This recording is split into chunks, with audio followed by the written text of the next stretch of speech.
Hello friends, എല്ലാവർക്കും നമ്മുടെ പുതിയൊരു വീഡിയോയിലേക്ക് സ്വാഗതം. ഇന്ത്യയുടെ 2027 ജനസംഖ്യാ സെൻസസ് രാജ്യത്ത് ആദ്യമായി പൂർണ്ണമായും ഡിജിറ്റൽ രീതിയിൽ നടപ്പാക്കുകയാണ്. ഇതിന്റെ ഭാഗമായി പൊതുജനങ്ങൾക്ക് വിവരങ്ങൾ ഓൺലൈനായി നൽകാനുള്ള സൗകര്യമായ സെൽഫ് എന്യൂമറേഷൻ സംവിധാനം ഒരുക്കിയിട്ടുണ്ട്. ഇതിലൂടെ ഓരോ കുടുംബത്തിനും സ്വന്തം വീടുകളുടെയും കുടുംബാംഗങ്ങളുടെയും വിവരങ്ങൾ വീട്ടിലിരുന്ന് തന്നെ രേഖപ്പെടുത്താൻ സാധിക്കും. അപ്പോൾ നമ്മുടെ ഇന്നത്തെ വീഡിയോ സെൽഫ് എന്യൂമറേഷൻ എങ്ങനെയാണ് ചെയ്യുന്നത് എന്നതിനെ കുറിച്ചിട്ടാണ്. അപ്പോൾ നമുക്ക് വീഡിയോയിലേക്ക് കിടക്കാം. അതിനായി നമ്മുടെ ഫോണിലെ ഗൂഗിൾ ക്രോം ഓപ്പൺ ചെയ്യാം. ഇവിടെ നമ്മൾ censusindia.gov.in എന്ന് ടൈപ്പ് ചെയ്യാം കേട്ടോ. തുടർന്ന് നമുക്ക് ഇങ്ങനെ ഒരു വിൻഡോ ആണ് കാണാൻ സാധിക്കുന്നത്. ഇവിടെ മുകളിലായിട്ട് നമ്മൾ ആദ്യം ലാംഗ്വേജ് ഇംഗ്ലീഷ് ആക്കി കൊടുക്കുക കേട്ടോ. ഇനി നമുക്ക് താഴത്തേക്ക് സ്ക്രോൾ ചെയ്യാൻ നേരത്ത് ഇവിടെ സെൽഫ് എന്യൂമറേഷൻ എന്ന് പറയുന്നൊരു ഓപ്ഷൻ കാണാൻ സാധിക്കും. നമ്മളത് സെലക്ട് ചെയ്യാം കേട്ടോ.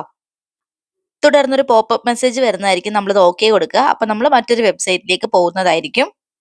ഇവിടെ ആദ്യം നമ്മൾ നമ്മുടെ സ്റ്റേറ്റ് സെലക്ട് ചെയ്ത് കൊടുക്കണം കേട്ടോ. അപ്പൊ നമുക്ക് ഇവിടുന്ന് കേരള സെലക്ട് ചെയ്ത് കൊടുക്കാം. ശേഷം താഴെ ഒരു ക്യാപ്ച കോഡ് കൊടുത്തിട്ടുണ്ട്. അത് നമ്മളിവിടെ എൻ്റർ ചെയ്ത് കൊടുക്കുക. ഇനി ക്യാപ്ച കോഡിൽ എന്തെങ്കിലും സംശയം ഉണ്ടെങ്കിൽ ഇവിടെ ഒരു ഓഡിയോ ബട്ടൺ കാണാൻ സാധിക്കും. അതിലൊന്ന് പ്രസ് ചെയ്താൽ മതിയാവും കേട്ടോ. അപ്പൊ നമുക്കിവിടെ ക്യാപ്ച എൻ്റർ ചെയ്ത് കൊടുക്കാം. ക്യാപ്ച നമ്മൾ എൻ്റർ ചെയ്ത് കൊടുത്തതിന് ശേഷം താഴെ കാണുന്ന വെരിഫൈ ആൻഡ് പ്രൊസീഡ് എന്ന് പറയുന്ന ഭാഗത്ത് ടച്ച് ചെയ്യുക. തുടർന്ന് നമുക്ക് ഇവിടെ ഒരു പോപ്പപ്പ് മെസ്സേജ് ലഭ്യമായിട്ടുണ്ട്. ഇതിൽ പറയുന്ന എന്താന്ന് വെച്ചിട്ടുണ്ടെങ്കിൽ 15 to 20 മിനിറ്റിനുള്ളിൽ നമ്മൾ ഈ പ്രോസസ്സ് കംപ്ലീറ്റ് ചെയ്യണമെന്നും അതുപോലെ തന്നെ നമ്മൾ ഈ പ്രോസസ്സ് കംപ്ലീറ്റ് ചെയ്ത് കഴിയുമ്പോഴത്തേക്കും നമുക്കൊരു SC ID ലഭ്യമാകും. ഈ SC ID നമ്മുടെ വീട്ടിൽ വരുന്ന എന്യൂമറേറ്റർക്ക് നമ്മൾ പറഞ്ഞു കൊടുക്കണം. അപ്പൊ നമ്മളിത് വായിച്ച് നോക്കിയിട്ട് ഓക്കെ കൊടുക്കുക. തുടർന്ന് വരുന്ന പേജിൽ നമ്മളോട് കുറച്ച് വിവരങ്ങൾ ചോദിച്ചിട്ടുണ്ട്. ആ വിവരങ്ങൾ നമ്മൾ കൃത്യമായി തന്നെ എൻ്റർ ചെയ്ത് കൊടുക്കണം കേട്ടോ. ആദ്യം വീട്ടിലെ ഗൃഹനാഥൻ അല്ലെങ്കിൽ ഗൃഹനാഥയുടെ പേരാണ് ചോദിച്ചിട്ടുള്ളത്. നമ്മൾ കൃത്യമായി തന്നെ എൻ്റർ ചെയ്ത് കൊടുക്കണം. കാരണം ഒരിക്കൽ എൻ്റർ ചെയ്താൽ നമുക്ക് പിന്നെ തിരുത്താൻ സാധിക്കില്ല കേട്ടോ. അപ്പൊ നമുക്ക് പേര് ഇവിടെ എൻ്റർ ചെയ്ത് കൊടുക്കാം. ഇനി നമുക്കിവിടെ ആഡ് ചെയ്ത് കൊടുക്കാനുള്ളത് മൊബൈൽ നമ്പർ ആണ് കേട്ടോ. മൊബൈൽ നമ്പർ നമുക്ക് ഒറ്റ പ്രാവശ്യം മാത്രമേ എൻ്റർ ചെയ്ത് കൊടുക്കാൻ സാധിക്കൂ. എന്തെങ്കിലും മിസ്റ്റേക്ക് ഉണ്ടെങ്കിൽ പിന്നെ തിരുത്താൻ സാധിക്കില്ല കേട്ടോ. ഈ മൊബൈൽ നമ്പറിലേക്കായിരിക്കും നമുക്ക് അവസാന SC ID വരുന്നത്. അപ്പം മൊബൈൽ നമ്പർ നമുക്കിവിടെ എൻ്റർ ചെയ്ത് കൊടുക്കാം. ശേഷം താഴെയായിട്ട് നമ്മളോട് മെയിൽ ID ചോദിച്ചിട്ടുണ്ട്. ഓപ്ഷണൽ ആണ്. വേണമെന്നുണ്ടെങ്കിൽ നമുക്ക് ആഡ് ചെയ്ത് കൊടുക്കാം. ഇല്ലാന്നുണ്ടെങ്കിൽ താഴെ കാണുന്ന വെരിഫൈ ആൻഡ് പ്രൊസീഡ് എന്ന് പറയുന്ന ഭാഗത്ത് ടച്ച് ചെയ്യുക. തുടർന്ന് നമുക്കിവിടെ സക്സസ് എന്ന് പറയുന്ന ഒരു പോപ്പപ്പ് വിൻഡോ കാണാൻ സാധിക്കും. നമുക്കത് ഓക്കെ കൊടുക്കാവുന്നതാണ്. തുടർന്ന് നമുക്ക് ഇങ്ങനെ ഒരു വിൻഡോ ആണ് കാണാൻ സാധിക്കുന്നത്. ഇവിടെ നമ്മൾ ആദ്യം ലാംഗ്വേജ് ആണ് സെലക്ട് ചെയ്ത് കൊടുക്കേണ്ടത്. ഇവിടെ മലയാളം, ഇംഗ്ലീഷ് ഉൾപ്പെടെ ഒരുപാട് ലാംഗ്വേജസ് കൊടുത്തിട്ടുണ്ട്. ഇതിൽ ഏത് ലാംഗ്വേജ് ആണ് നമ്മൾ സെലക്ട് ചെയ്ത് കൊടുക്കുന്നത് ആ ലാംഗ്വേജിലായിരിക്കും നമ്മളോട് മുന്നോട്ടുള്ള ക്വസ്റ്റ്യൻസ് ഒക്കെ ചോദിക്കുന്നത് കേട്ടോ. അപ്പൊ ഞാൻ ഇവിടെ മലയാളമാണ് സെലക്ട് ചെയ്ത് കൊടുക്കുന്നത്. അതിനുശേഷം താഴെ നമ്മുടെ മൊബൈൽ നമ്പറിലേക്ക് ഒരു OTP വന്നിട്ടുണ്ടാകും. OTP നമ്മളിവിടെ എൻ്റർ ചെയ്ത് കൊടുക്കുക കേട്ടോ. OTP നമ്മൾ എൻ്റർ ചെയ്ത് കൊടുത്തതിന് ശേഷം താഴെ കാണുന്ന വെരിഫൈ OTP എന്ന് പറയുന്ന ഭാഗത്ത് നമ്മൾ ടച്ച് ചെയ്യുക. തുടർന്ന് നമുക്ക് ഇവിടെ ഒരു പോപ്പപ്പ് വിൻഡോ കാണാൻ സാധിക്കും. ഇതിൽ പറഞ്ഞിട്ടുള്ള എന്താന്ന് വെച്ചിട്ടുണ്ടെങ്കിൽ നമ്മൾ നമ്മുടെ SC ID വീട്ടിൽ വരുന്ന എന്യൂമറേറ്റർക്ക് പറഞ്ഞു കൊടുക്കുമ്പോഴത്തേക്കും അദ്ദേഹത്തിന് നമ്മുടെ സ്ഥലം സ്ഥിരീകരിക്കുന്നതിനായിട്ട് ഇവിടെ മാപ്പിൽ നമ്മുടെ വീടിന്റെ സ്ഥാനം നമ്മൾ അടയാളപ്പെടുത്തി കൊടുക്കണം. അതുപോലെയുള്ള കാര്യങ്ങളാണ് ഇവിടെ നമ്മളോട് പറഞ്ഞിട്ടുള്ളത്. നമ്മളിത് കൃത്യമായി വായിച്ച് നോക്കിയ ശേഷം താഴെ കാണുന്ന ഓക്കെ എന്ന് പറയുന്ന ഭാഗത്ത് ടച്ച് ചെയ്യുക. തുടർന്ന് നമുക്ക് ഇങ്ങനെ ഒരു വിൻഡോ ആണ് കാണാൻ സാധിക്കുന്നത്. ഇവിടെ നമ്മുടെ സംസ്ഥാനം കൊടുത്തിട്ടുണ്ട്. ഇനി നമ്മുടെ ജില്ല ഏതാണെന്ന് വെച്ചിട്ടുണ്ടെങ്കിൽ ഇവിടുന്ന് സെലക്ട് ചെയ്ത് കൊടുക്കണം. അടുത്തതായിട്ട് നമ്മളോട് ഇവിടെ ചോദിച്ചിട്ടുള്ളത് പിൻകോഡ് ആണ് കേട്ടോ. പിൻകോഡ് നമ്മൾ കൃത്യമായി തന്നെ ഇവിടെ എൻ്റർ ചെയ്ത് കൊടുക്കണം. കാരണം നമ്മൾ പിൻകോഡ് കൃത്യമായി എൻ്റർ ചെയ്ത് കൊടുത്തെങ്കിൽ മാത്രമേ നമുക്ക് കറക്റ്റ് ലൊക്കേഷൻ കിട്ടുള്ളൂ കേട്ടോ. അപ്പൊ നമുക്കിവിടെ പിൻകോഡ് എൻ്റർ ചെയ്ത് കൊടുക്കാം. പിൻകോഡ് നമ്മൾ എൻ്റർ ചെയ്ത് കൊടുത്തതിന് ശേഷം താഴെ നമുക്ക് പ്രദേശത്തിന്റെ പേര് കൊടുത്ത് സെർച്ച് ചെയ്യാൻ സാധിക്കുന്നതാണ്. അതിലും എളുപ്പം താഴെയുള്ള ലൊക്കേഷൻ മാർക്ക് ചെയ്ത് കൊടുക്കുന്നതാണ്. ഞാൻ ഇവിടെ ലൊക്കേഷൻ മാർക്ക് ചെയ്താണ് നൽകുന്നത്. അതെങ്ങനെയാണെന്ന് നോക്കാം. അതിനായി നമ്മൾ ഗൂഗിൾ മാപ്പിൽ നമ്മുടെ ലൊക്കേഷൻ പോയിന്റ് ഔട്ട് ചെയ്യുന്നത് പോലെ തന്നെ നമുക്ക് ഇവിടെയും പോയിന്റ് ഔട്ട് ചെയ്യാം. ആദ്യം തന്നെ നമ്മുടെ ലൊക്കേഷൻ നമ്മൾ കണ്ടുപിടിച്ച് ഈ യെല്ലോ പോയിന്റ് കൊണ്ടുചെന്ന് അവിടെ വെക്കുക. ഈ ഒരു എന്യൂമറേഷൻ പ്രോസസ്സിലെ കുറച്ച് ബുദ്ധിമുട്ടുള്ള ഒരു ഭാഗമാണിത്. നമ്മുടെ വീടിനടുത്തുള്ള ഏതെങ്കിലും ഒരു പ്രധാനപ്പെട്ട സ്ഥലമോ സ്ഥാപനമോ കണ്ടെത്തിയ ശേഷം ആ ലൊക്കേഷൻ നോക്കി നമ്മുടെ വീട് കണ്ടെത്തുകയാണെങ്കിൽ എളുപ്പമായിരിക്കും. നമ്മൾ വീടിന്റെ ലൊക്കേഷൻ കണ്ടെത്തിയ ശേഷം യെല്ലോ മാർക്ക് വീടിന്റെ മുകളിലായി വെക്കുക. അപ്പോൾ അവിടെ റെഡ് കളറിൽ ലൊക്കേഷൻ മാർക്ക് ചെയ്ത് വരുന്നതായിരിക്കും. ശേഷം താഴെയായി സ്ഥലം സ്ഥിരീകരിക്കുക എന്നുള്ളൊരു ഓപ്ഷൻ നമുക്ക് കാണാൻ സാധിക്കും. അവിടെ നമ്മൾ ടച്ച് ചെയ്യുക. അപ്പോൾ നമ്മളിവിടെ നോക്കുകയാണെങ്കിൽ സ്ഥലത്തിന്റെ ലാറ്റിറ്റ്യൂഡും ലോഞ്ചിറ്റ്യൂഡും കൃത്യമായി തന്നെ നമുക്കിവിടെ മാർക്ക് ചെയ്ത് വരുന്നതായിട്ട് കാണാൻ സാധിക്കും. ശേഷം സ്ഥലം കണ്ടെത്തി എന്നൊരു പോപ്പപ്പ് മെസ്സേജ് നമുക്ക് കാണാൻ സാധിക്കും. നമ്മളത് ഓക്കെ കൊടുത്ത് മുന്നോട്ട് പോവുക. ഇനി നമ്മളിവിടെ നോക്കുകയാണെങ്കിൽ താഴെയായി സേവ് ചെയ്ത് അടുത്തത് എന്നുള്ള ഒരു ഓപ്ഷൻ നമുക്ക് കാണാൻ സാധിക്കും. നമ്മൾ അതിൽ ടച്ച് ചെയ്യുക. തുടർന്ന് നമുക്ക് സ്ഥലം സ്ഥിരീകരിക്കുക എന്നൊരു പോപ്പപ്പ് മെസ്സേജ് ഇവിടെ കാണാൻ സാധിക്കും. ഇവിടെ നമ്മൾ വേണമെന്നുള്ള ഭാഗത്ത് ടച്ച് ചെയ്ത് മുന്നോട്ട് പോവുക.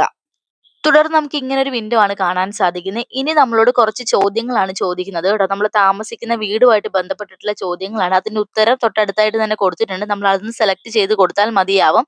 അപ്പൊ ആദ്യം നമ്മളോട് ചോദിച്ചിട്ടുള്ളത് നമ്മുടെ വീടിന്റെ നിലത്ത് ഉപയോഗിച്ച പ്രധാന സാമഗ്രി ഏതാണെന്നുള്ളതാണ്. ഇവിടെ ഓപ്ഷൻസ് കൊടുത്തിട്ടുണ്ട്. ഇതിൽ നിന്നും നമ്മൾ കൃത്യമായിട്ടുള്ള ഉത്തരം സെലക്ട് ചെയ്ത് കൊടുക്കുക. അടുത്തത് സെൻസസ് വീടിന്റെ ഭിത്തിക്ക് ഉപയോഗിച്ച പ്രധാന സാമഗ്രി ഏതാണെന്നുള്ളതാണ്. ഇവിടെ ഓപ്ഷൻസ് ഉണ്ട്. ഇതിൽ നിന്ന് നമ്മൾ കൃത്യമായിട്ടുള്ള ഉത്തരം സെലക്ട് ചെയ്ത് കൊടുക്കുക. അടുത്തതായിട്ട് സെൻസസ് വീടിന്റെ മേൽക്കൂരയ്ക്ക് ഉപയോഗിച്ച പ്രധാന സാമഗ്രി ഏതാണെന്നുള്ളതാണ്. അതും ഇവിടെ ഓപ്ഷൻസ് ഉണ്ടാവും. നിങ്ങൾ സെലക്ട് ചെയ്ത് കൊടുത്താൽ മതിയാവും. ഉത്തരങ്ങളെല്ലാം കൃത്യമായി രേഖപ്പെടുത്തിയതിനു ശേഷം താഴെ കാണുന്ന സേവ് ചെയ്ത് അടുത്തത് എന്ന ഭാഗത്ത് ടച്ച് ചെയ്യുക. തുടർന്ന് ഇവിടെ ഒരു പോപ്പപ്പ് മെസ്സേജ് കാണാൻ സാധിക്കും. വേണം എന്നുള്ള ഭാഗത്ത് നമ്മൾ ടച്ച് ചെയ്യുക. അടുത്തതായിട്ട് ഇവിടെ നമ്മുടെ കുടുംബവുമായി ബന്ധപ്പെട്ട വിവരങ്ങളാണ് നമ്മളോട് ചോദിച്ചിട്ടുള്ള ചോദ്യങ്ങളെല്ലാം കൃത്യമായി വായിച്ചു നോക്കിയതിനു ശേഷം ഉത്തരം ഇവിടെ കൃത്യമായി എൻ്റർ ചെയ്ത് കൊടുക്കുക. ചോദ്യങ്ങളുടെ എല്ലാം ഉത്തരം കൃത്യമായി രേഖപ്പെടുത്തിയതിനു ശേഷം താഴെ കാണുന്ന സേവ് ചെയ്ത് അടുത്തത് എന്നുള്ള ഭാഗത്ത് ടച്ച് ചെയ്യുക. തുടർന്ന് ഇവിടെ ഒരു പോപ്പപ്പ് മെസ്സേജ് കാണാൻ സാധിക്കും. വേണം എന്നുള്ള ഭാഗത്ത് നമ്മൾ ടച്ച് ചെയ്യുക. അടുത്തതായിട്ട് കുടുംബത്തിന് ലഭ്യമായ സൗകര്യങ്ങളാണ് നമ്മളോട് ചോദിച്ചിട്ടുള്ളത്. ചോദ്യങ്ങളെല്ലാം കൃത്യമായി വായിച്ചു നോക്കിയതിനു ശേഷം കൃത്യമായ ഉത്തരം തിരഞ്ഞെടുത്ത് കൊടുക്കുക. ചോദ്യങ്ങൾക്കെല്ലാം കൃത്യമായ ഉത്തരം രേഖപ്പെടുത്തിയതിനു ശേഷം താഴെ കാണുന്ന സേവ് ചെയ്ത് അടുത്തത് എന്നുള്ള ഭാഗത്ത് നമ്മൾ ടച്ച് ചെയ്യുക. അപ്പൊ ഒരു പോപ്പപ്പ് മെസ്സേജ് കാണാൻ സാധിക്കും. വേണം എന്നുള്ള ഭാഗത്ത് നമ്മൾ ടച്ച് ചെയ്ത് കൊടുക്കുക. ഇനി അടുത്തതായിട്ട് കുടുംബത്തിന് കൈവശമുള്ള ആസ്തികളാണ് നമ്മളോട് ചോദിച്ചിട്ടുള്ളത്. ഇവിടെയും നമ്മൾ ചോദ്യങ്ങൾ കൃത്യമായി തന്നെ വായിച്ചു നോക്കിയതിനു ശേഷം ഉത്തരം ഇവിടുന്ന് കൃത്യമായി സെലക്ട് ചെയ്ത് കൊടുക്കണം. ഇവിടെയും നമ്മളോട് ചോദിച്ചിട്ടുള്ള ചോദ്യങ്ങളുടെ ഉത്തരങ്ങളെല്ലാം കൃത്യമായി രേഖപ്പെടുത്തി കൊടുത്തതിന് ശേഷം താഴെ കാണുന്ന സേവ് ചെയ്ത് അടുത്തത് എന്നുള്ള ഭാഗത്ത് നമ്മൾ ടച്ച് ചെയ്യുക. ശേഷം വരുന്ന പോപ്പപ്പ് വിൻഡോയിൽ നമ്മൾ വേണം എന്നുള്ള ഭാഗത്ത് ടച്ച് ചെയ്ത് കൊടുക്കുക. ഇനി പ്രിവ്യൂ ആണ്. നമ്മൾ ഇതുവരെ ആഡ് ചെയ്ത് കൊടുത്ത വിവരങ്ങളെല്ലാം നമുക്കിവിടെ കാണാൻ സാധിക്കും. എന്തെങ്കിലും മിസ്റ്റേക്കുകൾ വന്നിട്ടുണ്ടോ എന്നുള്ളത് നമ്മളൊന്ന് ക്രോസ് ചെക്ക് ചെയ്ത് നോക്കുക കേട്ടോ. നമ്മൾ ഇതുവരെ ആഡ് ചെയ്ത് കൊടുത്ത വിവരങ്ങളിൽ എന്തെങ്കിലും മിസ്റ്റേക്കുകൾ വന്നിട്ടുണ്ടെങ്കിൽ നമുക്കത് എഡിറ്റ് ചെയ്യാനുള്ള ഓപ്ഷൻ അവൈലബിൾ ആണ് കേട്ടോ. അതിനായിട്ട് ഇവിടെ എഡിറ്റിലേക്ക് പോകുക എന്നുള്ള ഭാഗത്ത് നമ്മൾ ടച്ച് ചെയ്തിട്ട് ഏത് ഭാഗത്താണോ എഡിറ്റ് ചെയ്യേണ്ടത് അത് എഡിറ്റ് ചെയ്ത് നമുക്ക് വീണ്ടും മുന്നോട്ട് പോകാവുന്നതാണ്. ഇനി നമുക്കിവിടെ ഡ്രാഫ്റ്റായി സംരക്ഷിക്കുക എന്നൊരു ഓപ്ഷൻ കാണാൻ സാധിക്കും. ഈ ഓപ്ഷനാണ് നമ്മൾ സെലക്ട് ചെയ്യണമെന്നുണ്ടെങ്കിൽ നമ്മുടെ ഫൈനൽ സബ്മിഷൻ നമുക്ക് പിന്നീട് ചെയ്യാൻ സാധിക്കുന്നതാണ്. നമ്മളിവിടെ ആഡ് ചെയ്ത് കൊടുത്ത വിവരങ്ങളെല്ലാം കൃത്യമാണെന്ന് ഉറപ്പുവരുത്തിയതിനു ശേഷം സ്ഥിരീകരിച്ച് സമർപ്പിക്കുക എന്നുള്ള ഭാഗത്ത് ടച്ച് ചെയ്ത് ഫൈനൽ സബ്മിഷൻ നടത്താവുന്നതാണ്. സ്ഥിരീകരിച്ച് സമർപ്പിക്കുക എന്നുള്ള ഭാഗത്ത് നമ്മൾ ടച്ച് ചെയ്യുമ്പോഴത്തേക്ക് നമുക്കൊരു പോപ്പപ്പ് മെസ്സേജ് കാണാൻ സാധിക്കും. നമ്മൾ കൺഫർമേഷൻ കൊടുത്തു കഴിഞ്ഞിട്ടുണ്ടെങ്കിൽ പിന്നെ നമുക്ക് ഡാറ്റാസ് തിരുത്താൻ പറ്റത്തില്ലെന്നാണ് കേട്ടോ പറയുന്നത്. അപ്പൊ നമ്മളിവിടെ വേണം എന്നുള്ള ഭാഗത്ത് ടച്ച് ചെയ്ത് മുന്നോട്ട് പോവുക. അപ്പോൾ നമ്മുടെ സെൽഫ് എന്യൂമറേഷൻ പ്രോസസ്സ് ഇവിടെ കംപ്ലീറ്റ് ആയിട്ടുണ്ട്. അതുപോലെ തന്നെ ഇവിടെ നോക്കുവാണെങ്കിൽ നമ്മുടെ എന്യൂമറേഷൻ ഐ ഡി കാണാൻ സാധിക്കും. ഈ ഐ ഡി ആണ് കേട്ടോ എന്യൂമറേറ്റർ നമ്മുടെ വീട്ടിലേക്ക് വരുമ്പോഴത്തേക്ക് നമ്മൾ പറഞ്ഞു കൊടുക്കേണ്ടത്. അപ്പോൾ ഇത്രേ ഉള്ളൂ നമ്മുടെ വീഡിയോ. നിങ്ങൾക്ക് എല്ലാവർക്കും ഉപകാരപ്രദമായി എന്ന് വിശ്വസിക്കുന്നു. വീഡിയോ ഇഷ്ടപ്പെട്ടിട്ടുണ്ടെങ്കിൽ നമ്മുടെ ചാനൽ ഒന്ന് സബ്സ്ക്രൈബ് ചെയ്ത് സപ്പോർട്ട് ചെയ്തേക്കണേ. ഇനിയും ഇതുപോലെ ഉപകാരപ്രദമായിട്ടുള്ള വീഡിയോസ് ആയിട്ട് നമ്മൾ വരുന്നതായിരിക്കും. Thank you for watching.